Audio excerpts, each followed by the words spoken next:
I'm biased, but most importantly, I'm thrilled to be joined by my lovely wife, Usha. Usha, thank you so much, honey, for being here. We have got another great, strong woman leader in Congresswoman Marjorie Taylor Greene. I know we're in her district. Where's Marjorie? Please say hello.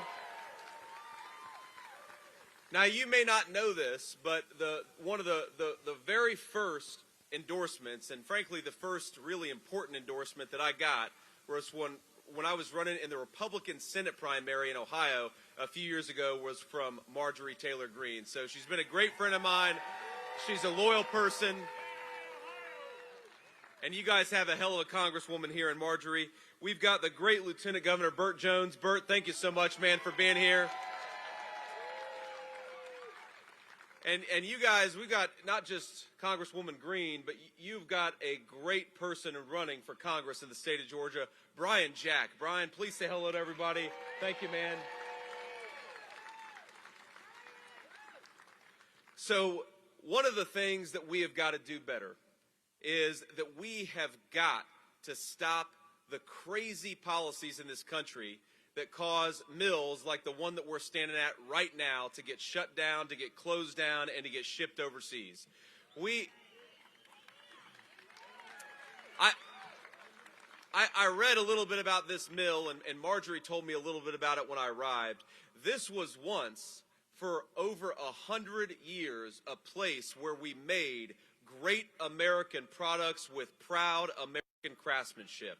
We made blue jeans in this factory. We made things that the United States needed, and we did it with American workers. And now this mill, and I'm so proud of the Silva family for buying it, rehabilitating it, and turning it into an event center. That's a great thing. But it should still be making great American products, and it's not because of a failure of American leadership. I mean, think of this. You can almost imagine proud American workers coming here, going to work, building a life, going back home and raising a family. And now, as I understand it, they film sometimes literal horror shows because what happened to American manufacturing was an actual horror. What we did to this nation, what we did to this proud American tradition of craftsmanship was a disgrace. And if the presidency of Donald J. Trump represents anything, my friends, and if the future presidency of Donald J. Trump represents anything, it is that we are getting back to stamping more products made in the USA. We're going to make our own stuff, and we're going to do it with American working people.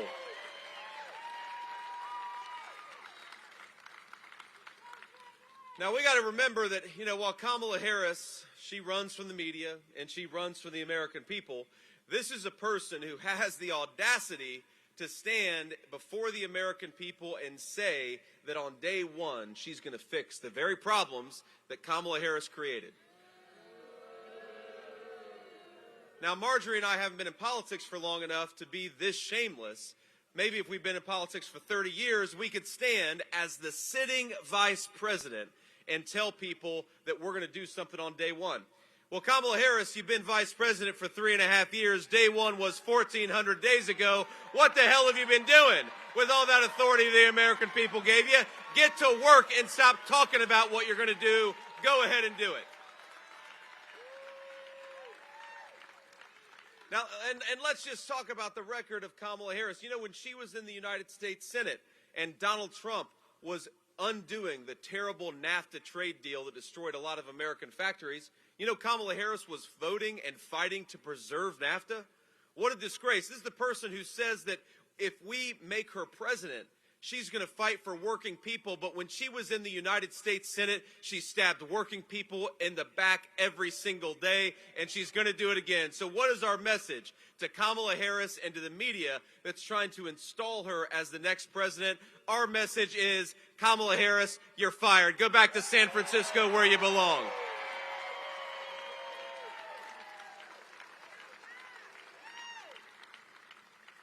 Let's just count the ways in which her policies have been a failure. Under Kamala Harris's leadership, the trade deficit in this country just topped $1 trillion. That's an incomprehensible amount of money, and thanks to Kamala Harris's leadership, we're going backwards when under Donald Trump's leadership, we were going forwards. Under Kamala Harris's leadership, the average Georgia family is spending about $1,000 more per month. That is $12,000 a year to afford today what they were buying when Donald Trump was president. Think about it. That's a tax of $12,000 a year on Georgia families, and Kamala Harris brags about how she wants to raise Americans' taxes. Well, unfortunately, she's already done it, but to the tune of about $12,000. It's a disgrace. Under Kamala Harris, groceries in the state of Georgia are up 32%. That's actually worse than it is across the country, and it's pretty damn bad across the country. Home prices are up 50% under Kamala Harris's leadership. And I know the media loves to talk about family issues, and they love to attack Republicans for not being pro-family. Well, look, the best way to be pro-family is to ensure that young American families can afford to buy a house in the greatest country on earth. And when Donald Trump is president, that's exactly what we're going to fight to make possible. The American dream of homeownership. Over 9% of credit card balances turned delinquent over the last year. That means 1 in 11 of our American families are sacrificing. They're not paying the credit card bill because they got to buy something else.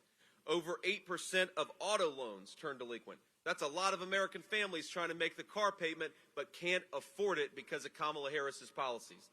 Now, this is a person who, when she talks to the media, and she does it like 3 times her entire campaign, but when she dares to talk to the media, she talks about how she's going to tackle the inflation crisis, the affordability crisis. My friends, the affordability crisis is on us because of Kamala Harris's failed leadership. Let's get back to the common sense leadership of Donald J. Trump.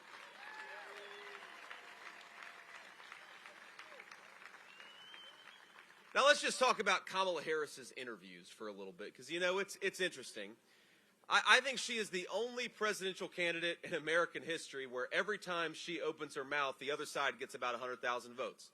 So while I criticize Kamala for not doing interviews because I think it's disgraceful to run for the American people when you're asking for their vote, I also admit I'm a little bit biased. Because I want Kamala Harris to do interviews because I think it reveals just how hollow her entire agenda is. I want Kamala Harris to do interviews because every time that she does, I think the American people see through that this is a politician, a career politician running on slogans. Donald Trump and I are running on substance for how to bring the American dream back, and that's a very different kind of campaign. You know, she says things like, well, they'll say, well, what is your specific plan to solve the inflation crisis that your policies caused? Because don't let her ever forget, my friends, $4 trillion in spending, Kamala Harris was the tie-breaking vote. And it's that spending that jacked up the price of food, groceries, housing, everything under her leadership. And they'll say, so what's your specific plan to solve this problem? And she'll say, well, you know, I grew up in a middle-class family. Or they'll talk about, you know, remember when Donald Trump was president, the world was at the greatest level of peace and stability it had been in a generation. Under your leadership, Kamala Harris, the world is on fire. We've got a war seemingly breaking out in every continent. What is your solution to bring peace and stability back to the world? And Kamala Harris will say, well, when I worked at McDonald's, I used to do the hash browns, and I was very good at it. And anybody with an ounce of common sense is saying, well, first of all, you're not answering the question, but second of all, Kamala, what the hell are you going to do? And the fact that you can't answer that question suggests you shouldn't be anywhere near the Oval Office, and that's exactly what we're going to make sure never happens.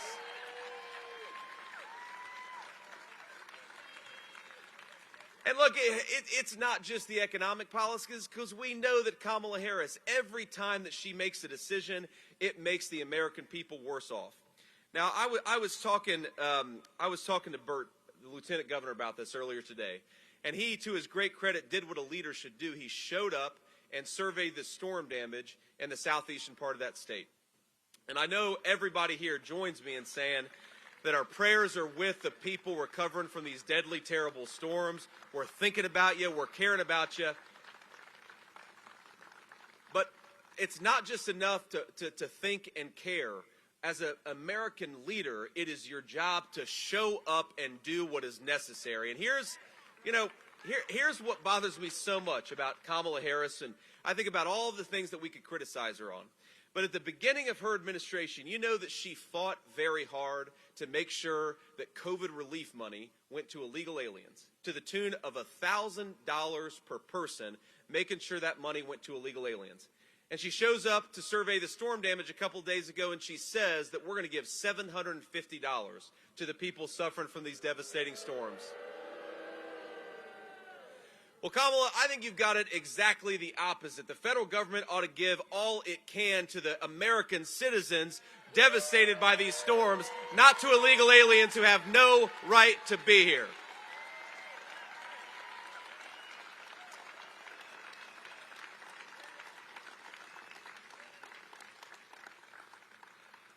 But everything she's done as border czar, I don't know if you saw this. We had a nice debate with Tim Walz a couple days ago. I think we did pretty well. I had fun.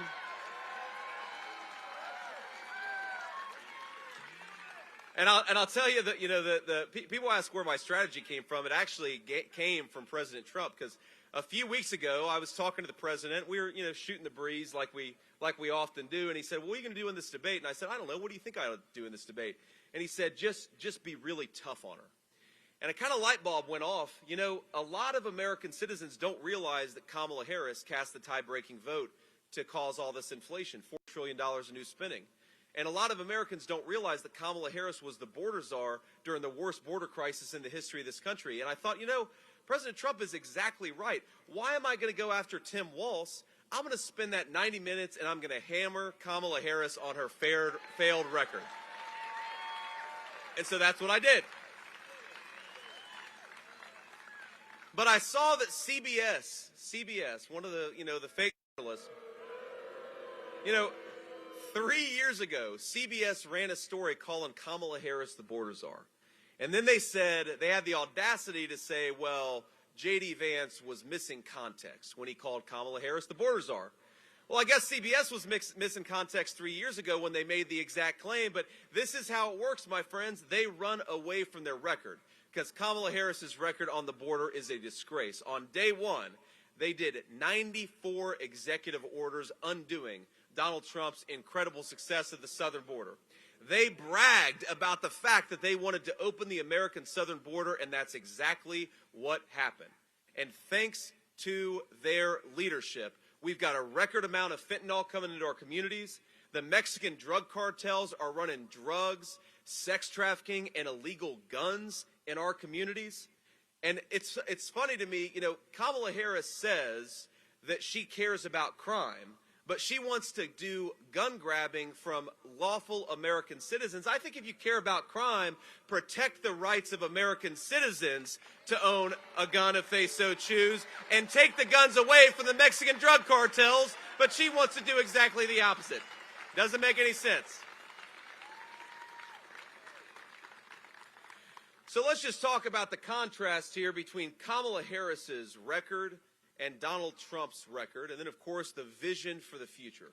Because, look, I came from a working-class family. I was raised by a woman who would sometimes not pay her own medical bills so that she could put food on the table. God bless you, ma'am. I see you got my book there. And I got it. And by the way, you can buy that book wherever books are sold, my friends. But Donald Trump's economic plan is very simple. When we talk about bringing back American factories, you can't do that just with words. You got to have actual action behind it. And you know how you're going to bring back American factories? Two things. Number one, drill, baby, drill. Open up American energy, produce it with American workers. And the second thing you got to do is you got to stop foreign countries from undercutting Americans with cheap labor. Now, look, the Chinese Communist Party, they're more than willing to let people work at literal slave wages and then try to bring those products into the United States. That's how you close factories like the one that we're standing right next to, is you allow foreign countries to undercut the wages of American workers. You know what Donald Trump is going to do? He's going to slap a big fat tariff on everything coming in from China, because we're going to protect American workers. We're going to protect their jobs.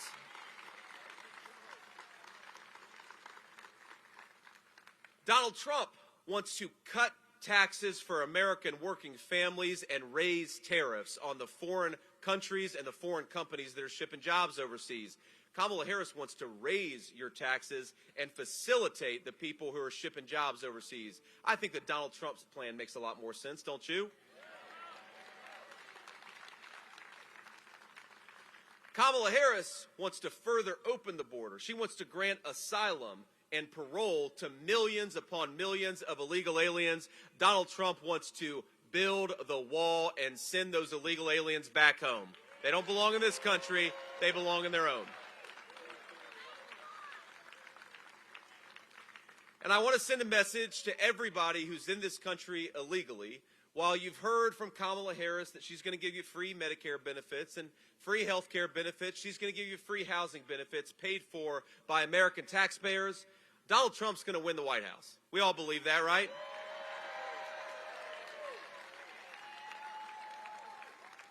So our message to illegal aliens who are in this country without the consent of the American people is, you got 4 months, pack your bags because you're going home.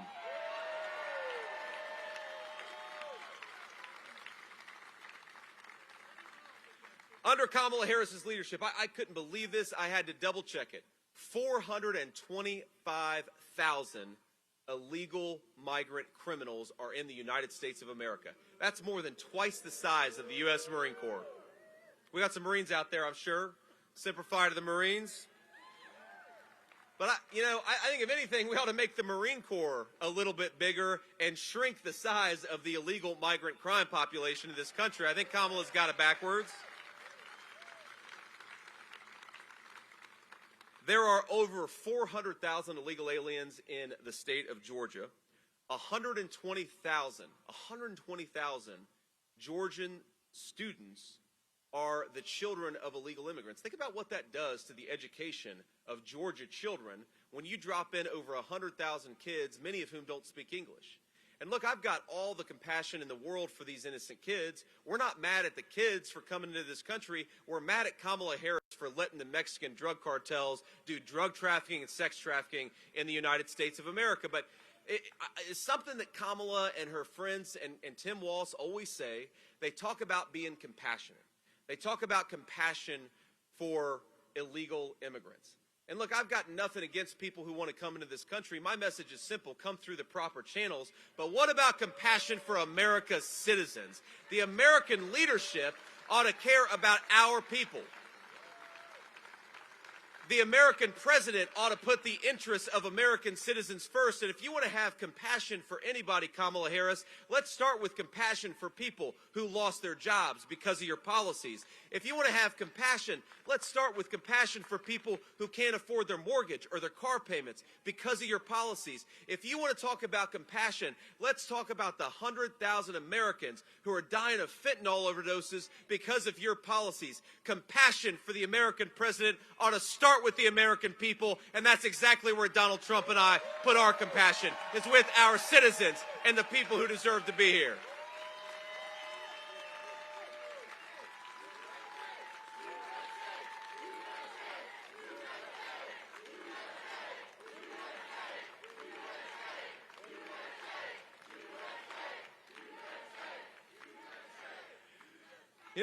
I want to say just a couple other things, and I know we got some press back here. I'll take a few questions because whether they're friendly or hostile, don't you believe a person running for vice president ought to talk to the American people?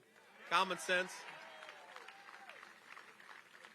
But I want to tell you a little story. So a couple weeks ago, and it feels like it was longer, but a couple weeks ago, and of course the Democrats try to lie about this and forget about it.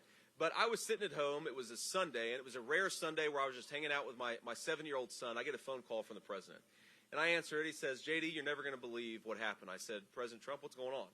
He said, they did it again. I said, "What do you mean?" He said, "They tried to shoot me again."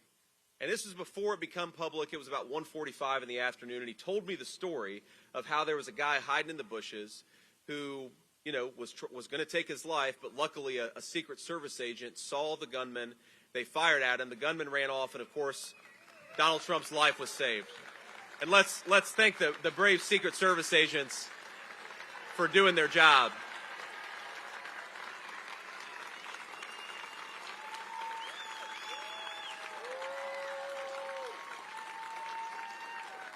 And I'll tell you, I never had a Secret Service detail, of course, in my life. I love these guys. They're doing a great job. But I've got just one complaint about the Secret Service, the guys on the ground who are protecting me and my family.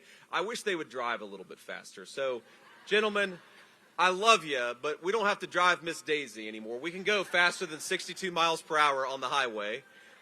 I've got a bit of a lead foot myself, so being driven around by a bunch of guys who can't go over 65, it's getting to me. But look, so the president, I was kind of shaken up by it because, of course, he's my friend and he's my running mate. But most importantly, I think he's going to make a great next American president of the United States. But I, like any human being, I was worried about him. And so I said, well, sir, are you doing okay? I mean, clearly you're physically okay. You wouldn't be calling me, but are you okay? And he said, yeah, I'm fine. I'm kind of pissed off, though. And I thought he was going to say, I'm pissed off they tried to shoot me. He said, they wouldn't let me finish playing golf. I was about to make a birdie on the 6th hole.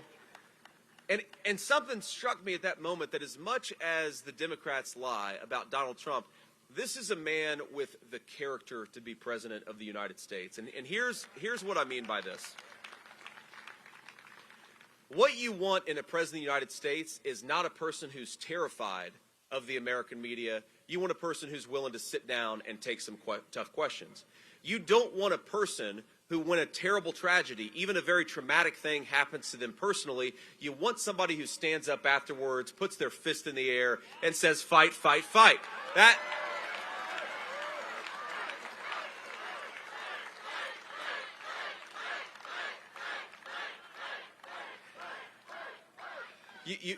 You want a guy who is calm and compassionate. You remember that moment where he nearly lost his life in Butler, PA? He called for national unity, and he called for everybody to tone down the rhetoric. And when he had gotten almost shot again on his golf course in Florida, he had the wherewithal to make some jokes and to sort of reassure his buddy that he was doing okay. That is the person you want to answer the phone when a major world crisis breaks out. That is the person you want in the situation room when times are really tough. That is the person you want calling the shots in times of peace or war. You want a man who can stand in the gap, who can literally take a bullet and keep his composure and stay who he is. That's Donald J. Trump. That's why we got to make him the next president of the United States, because we need a leader in the Oval Office, not a follower like Kamala Harris.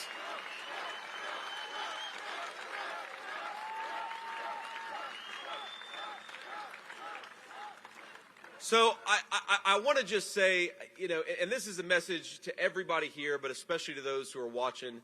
The thing that I've picked up on is there are a lot of Americans who are worried whether the American dream is still possible anymore. And I believe that it is. I wouldn't be standing here. Think about everything that's happened in my life. I was raised by a woman who didn't graduate from high school. I was raised by my grandmother because my mom struggled with opioid addiction. And I'm standing up here in this beautiful state asking you to make me your next vice president of the United States. This is a hell of a country, my friends. Don't ever forget that.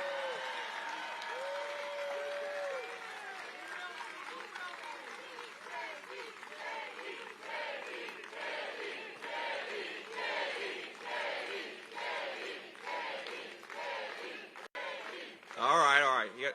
Y'all gonna make me blush here. I'm already red enough. It's pretty hot out here.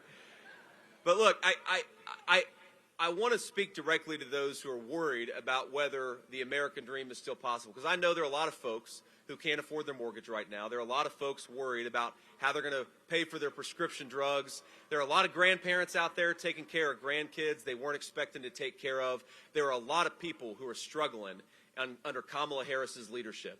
And I just want you to know that in 32 days, we're going to change the leadership of this country, and we're going to rebuild the American dream stronger than ever. Keep faith in our country, keep faith in our people, keep faith amongst ourselves, because Kamala Harris, I'm telling you, we're going to look back at Kamala Harris as a blip in the radar, as a one brief exception to the greatest American story and the greatest America that we could ever hope for. Because Kamala Harris is not big enough to take on the United States of America. The United States of America is going to fire her, send her back to California where she belongs, and give the American people a president they deserve, and it's going to start with all of you. God bless you all. Thank you. I'm so honored to be here.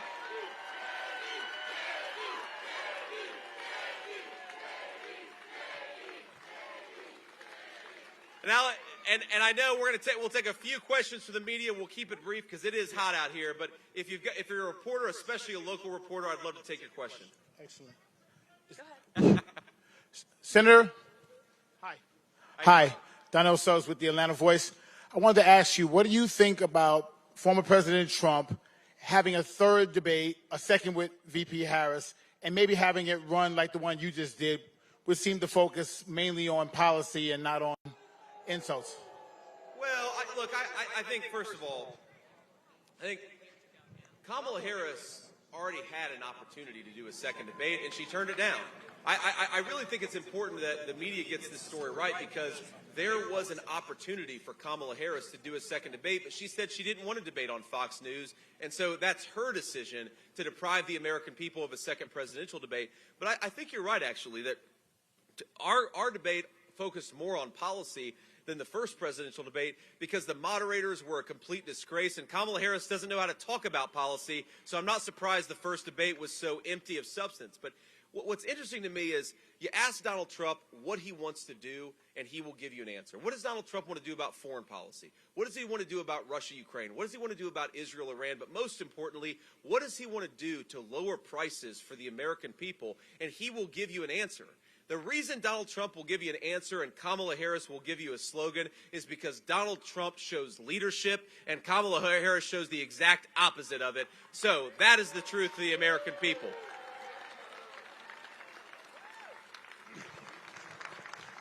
Do a couple more questions. Quick. Senator, a judge in Georgia this week struck down the state's abortion restrictions, and the Attorney General has appealed to try to get that law reinstated. Do you think that law should be reinstated? Look, what the Georgia appeals court or a Georgia trial court or frankly even the people of Georgia believe about this issue is ultimately up to the people of Georgia. They got to make this decision. What President Trump and I have said repeatedly is that we want our national government to focus on the national issues, close down the border, lower the price of housing, make groceries more affordable for American citizens. We got credit card delinquencies that have skyrocketed in the last couple of weeks. We got to get an economy back that works for normal American hardworking people again, and it's a disgrace what Kamala Harris has done. But look, on the abortion question, what Donald Trump has said, he couldn't be more clear, is he wants the people of Georgia to make this decision. In the same way he wants the people of California to make the decision for the people of California. And we're a big enough country that we can agree or disagree with one another on these issues, but the national government is going to be focused on national issues, and the people of Georgia can make up their own minds, and we support the people of Georgia. Next question. Thank you for doing this, Senator. My question for you is, what do you have to say about President Trump pushing the claim that FEMA is running out of money for her hurricane relief because of funding for programs that support migrants? Well, let me say a couple things about this. First of all, the idea that FEMA is running out of money is something that the leadership of the Harris administration has said. That especially if there's another disaster, they've said that they might have to go back to the well. And I think a lot of Americans are saying, well, how can we afford to give billions of dollars to illegal immigrants in this country, but we've got to go back to the well to provide disaster relief for our own citizens? That's a disgrace. Now, the media's obsessed with, well, there's one bucket of money over here and there's another bucket of money over here.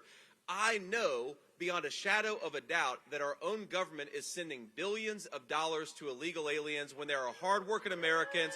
We got to focus on them. Focus on our American citizens who have had their lives destroyed by these terrible storms. That's what Kamala Harris ought to be doing, and it's a damn shame that she's not doing her job.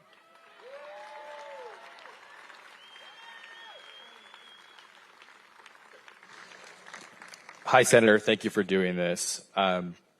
President Trump often describes the 2020 election as rigged, and he often uses the term to describe what he sees as fraud in that election.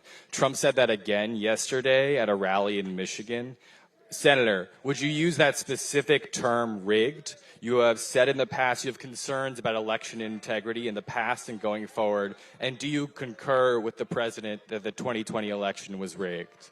Well, look,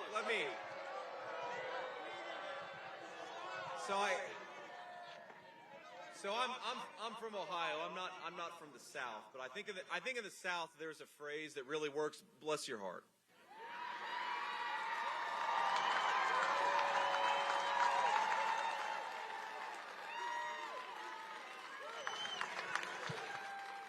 Look, man, first of all, we're focused on the future in this election and in this campaign. If you look at what President Trump says, what I say, we are focused on the future. Every single day, hardworking Americans are suffering because of Kamala Harris's policies. It is a disaster, and I think it's interesting that the American media wants to talk so much about 2020. And the reason they want to talk about 2020 is because they don't want to talk a lick about what happened afterwards. And what happened afterwards is that Kamala Harris opened the border, jacked up the price of food, jacked up the price of housing, and American citizens are suffering from it. It is a disgrace. From the Harris campaign and for the American media, we ought to talk about her failed record, and that's what Donald Trump and I are going to keep on doing. Now, you asked the question, and I believe that it's important to answer the question. Let me just tell you one thing that even the liberal media has said happened in 2020. There was a bombshell story that suggested the Biden family had some very corrupt business dealings with some foreign countries. It was all in the infamous Hunter Biden laptop. That happened in 2020. Now, the media, the big tech companies censored that story. And independent people have said that probably cost Donald Trump hundreds of thousands or maybe even millions of votes. Now, I don't care what you call that, but it's a damn shame and we can't accept it in our country. You want to call that rigged? Call it whatever you want to. It's unacceptable to happen in the world's greatest constitutional republic.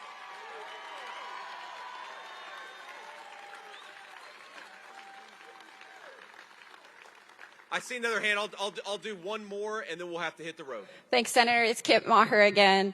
I wanted to ask you, in Melania Trump's book, she voices support for abortion rights. Does that impact the way that you see this issue? And what state, among all the states, do you think has the best abortion policy in your view? And then quickly, if you could have a comment on Trump and Kemp meeting for the first time since 2020 today. Yeah, so there was a lot there. Let me first briefly. I think Brian Kemp. I understand that he and the president have had some disagreements in the past, but they're on the same team to defeat Kamala Harris, and that's a very good thing. And all of us, whatever part of the Republican Party we came from, the primary is over. Let's get on the same team and bring common sense governance back to the American people. I'm glad to have Brian Kemp on that team. I'm thrilled to have, of course, Donald Trump on that team. I'm thrilled to have Bobby Kennedy on that team because the American people are sick of the BS. And by the way, I've been asked by some folks about, to comment on Liz Cheney. I think we just traded Liz Cheney for Tulsi Gabbard. That's the biggest upgrade in American politics, and I'm awfully happy about it. Now, you asked about the First Lady's abortion views. Look, I love Melania. I think she's a great wife to the president. She's been I think a great example of grace under an incredible amount of pressure. But Melania is entitled to her own views in the same way the people of Georgia are entitled to their own views. And I don't believe I have to attack or disagree or criticize anybody on this issue because our campaign is focused, again, on inflation, on securing the border, on making life more affordable, on bringing good jobs to the state of Georgia and the whole country. So, look, I think she's a smart person. I think she's going to express her views. She's entitled to do it. But it doesn't change how I talk about this issue or how the campaign talks about the issue. And then the final point I want to make here, just because I know that we're running short on time, and I want to look at my notes here because I want to make sure I get this website right. Write this all down if you can. SwampTheVoteUSA.com. SwampTheVoteUSA.com. Okay? I want y'all to go to this website because here's the thing. We're never going to have the dishonest press. We're never going to have, of course, the Democrats telling the truth. But what we do have is people power in the United States of America. We have got the ability to get out there and person to person make our voices heard, but it's not going to happen unless we get out there and vote. Georgia has made some serious progress. Y'all passed a very common sense voter ID measure a few years ago. You remember that? By the way, speaking of Brian Kemp, thank you for signing that legislation. But I think we have an opportunity in the state of Georgia to not just win, but to win in a very big way. So what I'm going to ask you to do, and please take this to heart, is get out there, not just get yourself to the polls, whether you're voting early, voting by mail, or voting on Election Day, try to get 9 people.